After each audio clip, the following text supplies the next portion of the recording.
This is the Thoughtful Travel Podcast. I'm your host, Amanda Kendall of the notaballerina.com travel blog. Every episode I'll share travel tales from several fellow travel lovers, and together we hope to entertain and inspire you, remind you of some of your own great travel experiences, and encourage you to hit the road again soon.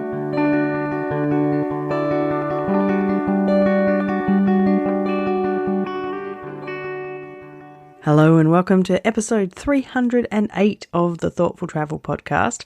I'm excited to share this one. It's all about my recent experience with Walk Japan, which was, of course, walking in Japan and following Basho's road to the north.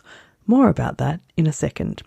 I'd like to pay my respects to the Whadjuk people of the Noongar Nation, where I'm recording this podcast. I would also like to do a quick disclaimer. Walk Japan, the company Walk Japan, hosted me on this walk, so that means they paid for the walk and they paid for my airfares. However, is a trip I've long been interested in doing, and as always, my opinions are 100% my own.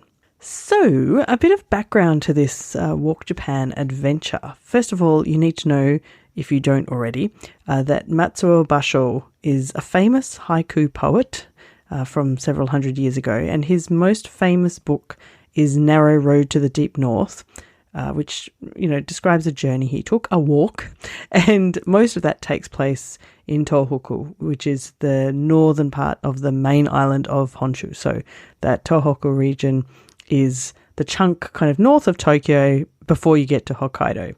It's a part of Japan I had never been to, even though I have travelled pretty extensively in Japan. So I was very excited to do this. And I was also fortunate enough to be able to do this walk with my dear friend, travel writer Catherine Marshall, who you'll already know from other appearances on the podcast, and probably most famously as my partner in crime when we walked the Cape to Cape track here in Western Australia about a year ago. If you haven't heard that episode, you might want to listen. It's episode 276.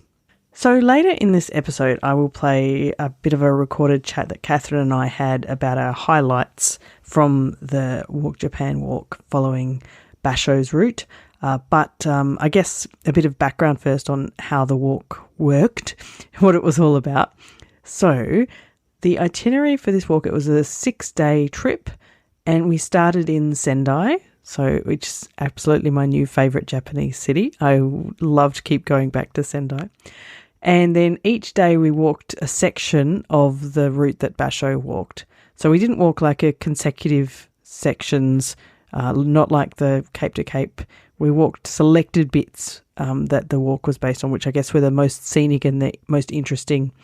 And in between those selected walks, we usually took trains, or occasionally we were moved around by bus or taxi. And this meant, I guess, that we had like a huge variety in the hikes we did each day. No 2 days were the same, and they were all really amazing. Every night we stayed somewhere new. So in case you want to look on a map, our itinerary took us from Sendai, and then the first night we stayed in Matsushima, then Hiraizumi, then Akakura Onsen, and then Hijori Onsen, and finally we finished up the walk in Yamadera. So kind of going, circling inland from Sendai, and, kind of going up into the mountains. So beautiful, beautiful part of Japan. Now, our walk was self-guided, so we didn't have to carry all our luggage. We just could carry a day pack, and our main luggage was moved on for us. That's part of the deal. So that was always sent on to our next hotel. And we were given a really fabulous, really comprehensive book of instructions for the hike. Mine's sitting in front of me. It's a real treasure. It's also got tons of historical and cultural info. It's just fabulous. And for the walk part, lots of little photos that showed you exactly where to go. It was easy to follow, never got lost. It was really, really detailed. So that was really fabulous.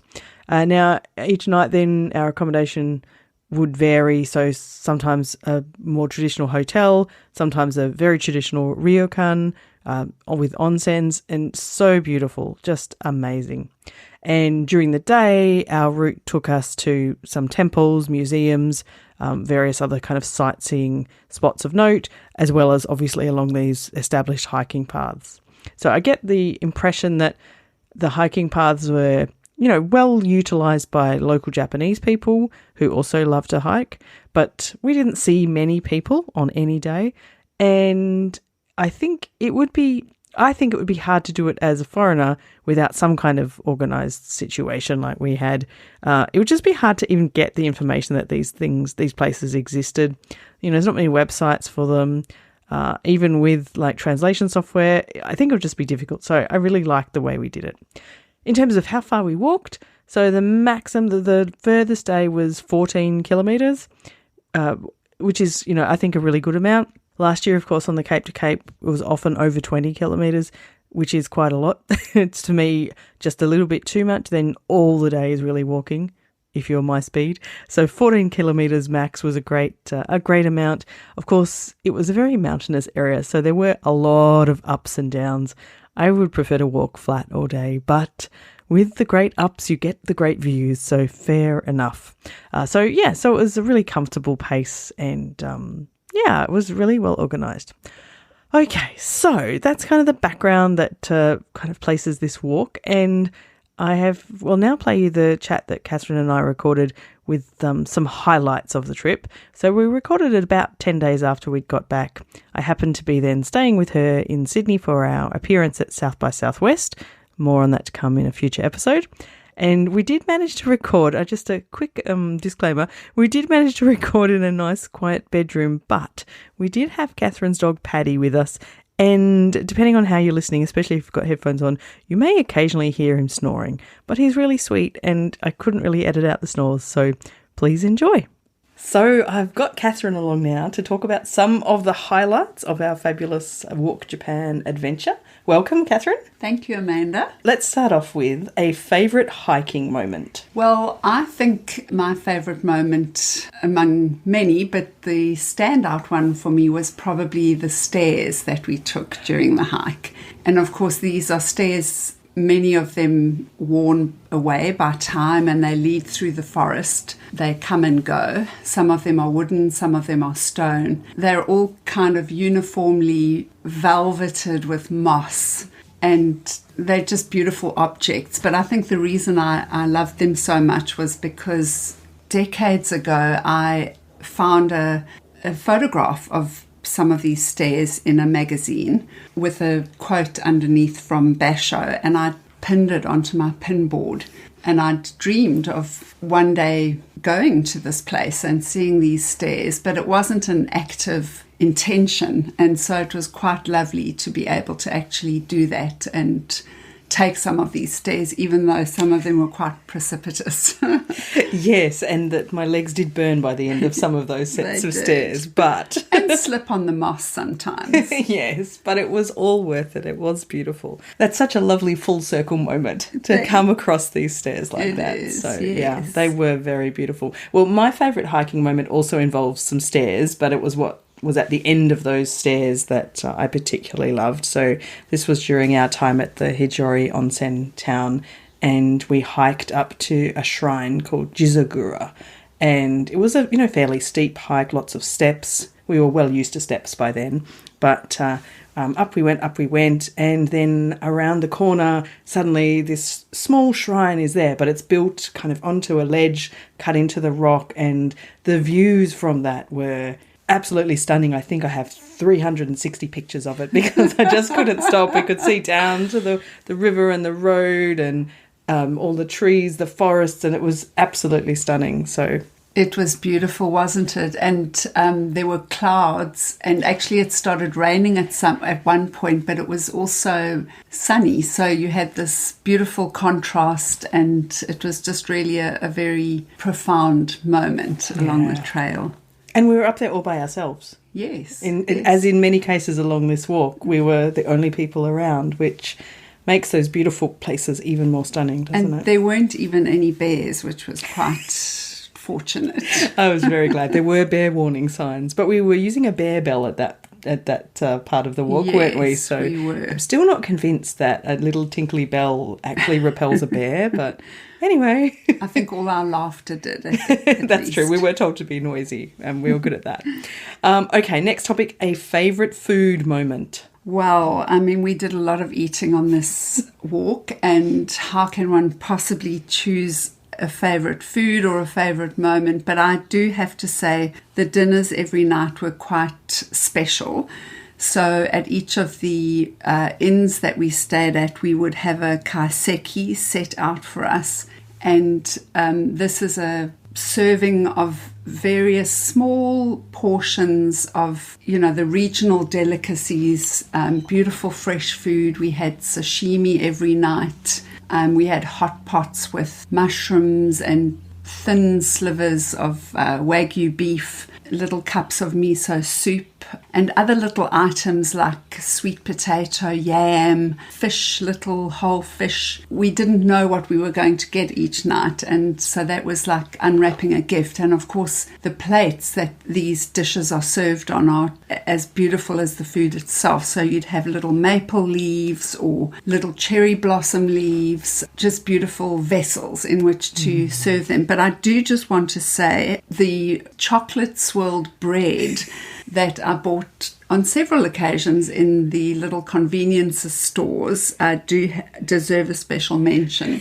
You did really enjoy that chocolate bread, didn't you? And how to describe it, it looks almost like a plaited bread. It looks unbaked, but it is baked, and it is exceptionally soft, and it has these very delicate swirls of chocolate through it. So I rather enjoyed those. Yes, I remember. We had a lot of lovely snacks along the way, I must say. Just as while we were working off the calories. It was very important.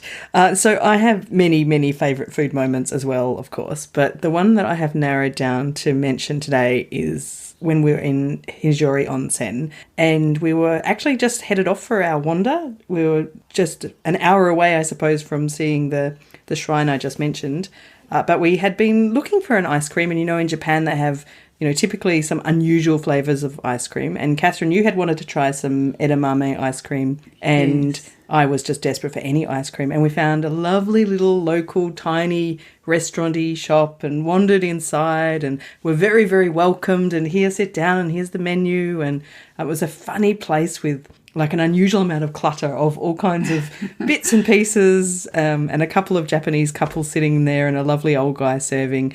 And I had black sesame ice cream, and it was, a soft serve in a cone, but it was served with this like a metal contraption that would hold it, which was beautiful, of course, and the ice cream was amazing. And it's just they had one of the customers, I think she was, handed over these exercise books full of people's messages. And so I added a little message to say we'd been there, dating back years, these kind of guest books. And it was very, very special. And the ice cream tasted good. Yeah, the ice cream was excellent. Yes. And the experience just amplified that pleasure. Exactly, that's so true. And also a special mention for me was one of our kaiseki dinners. It wasn't the food that was special, but the moment was special because we were in our ryokan, our inn in Hiraizumi, just chatting. There was only 7 of us in the dining room, all foreigners, and we chatted with them and discovered that Carol in the corner was a listener of my podcast. Yes. And that was a bit exciting, I have to say. That was very exciting. That was quite a moment. I did feel that was, I thought, all this hard work, and this is why you do it, so that in a random in a remote part of Japan, you can come across someone who's listened. So that was nice. That was great. Okay, next one, a favourite train moment. We had lots of amazing train moments. Yeah, so really how did you pick a favourite? So once again, difficult to choose, but something that stands out for me was the day that we took the train to Naruko Onsen, and it happened to be a Sunday, so it was very busy, very full of families, and we all arrived at the station. It's a little station, and everybody poured off the train. It was a beautiful sunny day. It was a lovely atmosphere, and the families were there too. This is a town where they make kokeshi dolls, and so there are a lot of little shops along the way and little factories and a museum, and so kids were going to have a look at these. And of course there are onsens there as well, so some of Japan's oldest, I believe. So people were all kind of feeling very relaxed and jubilant. It was just a lovely moment to be among these people. It was that lovely kind of day, because we'd often had some trains that were fairly empty during the week. There's not many people moving around up in that region, I guess. So it was really lovely to see all those families. So my favourite train moment was earlier on. Well, I had so many, but this is a typical one. On the Shinkansen from Tokyo up to Sendai to start our walk. We were starting from Sendai. So I have, used a few Shinkansen or bullet trains before, but not that many, because when I lived in Japan, I had no money for such things. And so I was always going the cheap, the long, slow route. So I still get thrilled by them. And especially, I think that day we managed to buy our lovely bento box from Ekiben, the little bento shop on the platform. It's just felt so Japanese and so right to do it, and, so fast and comfortable. My only complaint was that trip went too quickly. I think it only took was like an hour and a half from Tokyo to Sendai, which is, just too fast for that distance, about 300-ish kilometres, if I'm right. So I think it was around 2 hours. Oh, was it? Oh, okay. Yeah. We'll have to fact check this. You probably know better than me. Either way, I could sit on those trains forever and ever. Yes, so they just go too fast. But the views were beautiful as we got out into the countryside, and we could see all the ripe rice fields, those beautiful yellow colours, and then lots of green and bits of forest starting, and just magnificent. So nice. Yeah. Okay, next topic is a favourite accommodation moment. Also hard to pick. Yes, I mean, the ryokans we stayed in were just lovely, traditional Japanese accommodation, everything in its place, so beautifully set out, and comfortable futons. But I have to say, I have a bit of an unusual suggestion for this one, and that is at our accommodation in Akakura Onsen. It was called Yunohara Inn, and it was a beautiful traditional property. It, of course, had an onsen. We had an onsen there. But I spied in the lobby, if you can call it that, a very out-of-place looking chair, and it was a massage chair. And so curious, as you know, because you were there and you saw me do this, I went and climbed in, and I said, it would be wonderful if this worked. And you said, oh, yes, here you go. Here's the control. And so I proceeded to have the most magnificent massage. It worked really well. And of course, this was after quite a heavy day of walking. A lot of those beautiful mossy steps lay behind us. And so it was quite a fantastic massage. And I wouldn't mind having one of those chairs at home. And I know that you promptly got into the chair after I had vacated it. And it was fabulous. It was one of those chairs that you sink into and you think it's going to eat you alive because it starts grabbing all of your body, but then it does amazing things to it. And as you said, after a very long and very up and down walk that day, it was especially nice. So, and I think we were only interrupted by the fact that we had our dinner planned for a certain time. Otherwise, who knows how long we would have spent. We would have just taken it in turns. Yes, all night. Or I might have commandeered it and just stayed there. Oh, no, you wouldn't do that.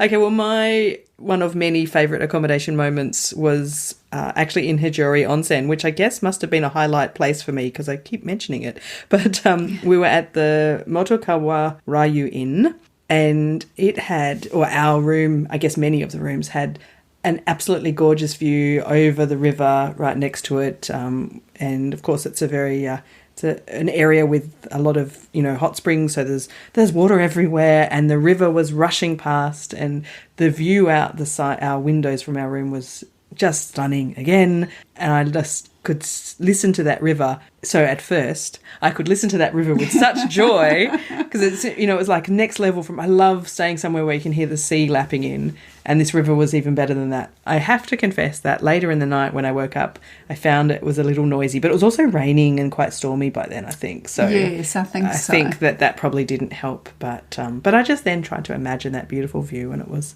all worth it. So finally, on our quickfire questions, an unexpected highlight. So my unexpected highlight was the two museums that we saw along the way. The first one was the Basho and Saifu Historical Document Museum, which sounds like quite a dry, boring place, but I can assure you it wasn't.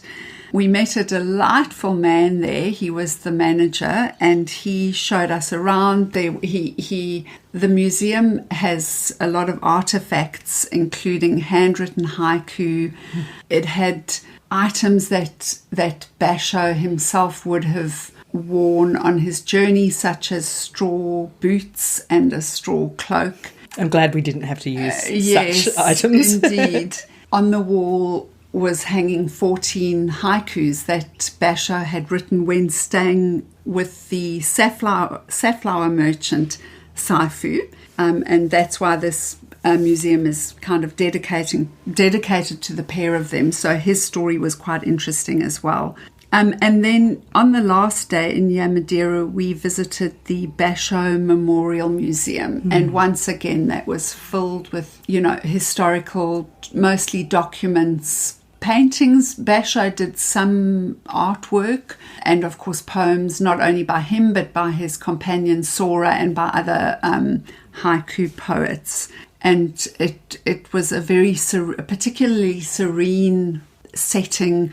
There was a banana tree outside. The name, the Japanese for banana tree is Basho. That is where he took his pen name from. And so I thoroughly enjoyed those two experiences, and I could have spent a lot longer there. Yeah, they were really fascinating, and there was in both of them several sections with English translations, not all of them. And perhaps that's the only reason we didn't spend like 8 hours in them, because we couldn't read it all. Because our phone battery was dying and we couldn't use Google Translate.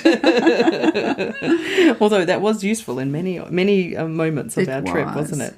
Well, for me, the unexpected highlight was something that I hadn't really seen in our itinerary beforehand. I didn't know that this is where we were going until the day, which was amazing. And that was, we went on the Basho cruise. So we went on a cruise. On our first day, we walked to Shiogama port and then caught this boat to Matsushima. So Matsushima is probably the only semi-well-known place that we covered on this walk, because a couple of people had recommended, if you're going to be in that area, make sure you see Matsushima. And so I like to call it the Halong Bay of Japan. It's a bay with lots of rocky outcrops or small islands scattered throughout the bay, with little gorgeous trees on top, and our boat just kind of wended its way around these multiple dozens of islands. Yes. And it was a beautiful sunny day, a beautiful fresh air out on the boat, and these gorgeous views. So and was actually lovely. Basho said that was he declared it to be the most beautiful place in all of Japan. That's big praise. It is. It was very beautiful. Well, I, for one, am super impressed that Catherine and I managed to summarise our highlights so succinctly, because I know that since both of us came back from that trip, we have been boring everyone silly. Whoever is silly enough to ask the question, "Oh, tell us about that trip." I know that we have been raving about it. So, and in fact, of course, I will have some more episodes about our Japan trip in the coming weeks as well. But this was kind of the main reason we went, was to do this Walk Japan trip. And as you can tell, we loved it. It was absolutely fabulous. So thank you so much for listening to episode 308 of the Thoughtful Travel Podcast. Some links that you might find useful. First of all, Walk Japan is at the website walkjapan.com. And I will also leave a link to the specific walk that we did. It's called the Self-Guided Basho Wayfarer Walk. So you can either Google that or have a look around on the Walk Japan site, or find the exact link in the show notes. I will also leave a link to our previous long walk, our Cape to Cape Track episode, which is episode 276. And also, of course, massive thanks to Catherine, both for being my fabulous travel companion and also for hopping on to record this episode. You can see more of Catherine's travels on Instagram at zizzyballard, instagram.com/zizzyballard. Also, of course, don't forget to come and join either the Facebook or LinkedIn group for Thoughtful Travellers. I will leave the links in the show notes. For this episode, you will find the show notes at notaballerina.com/308, where, of course, I will also include a few pictures from this fabulous trip. As always, thank you so much for listening.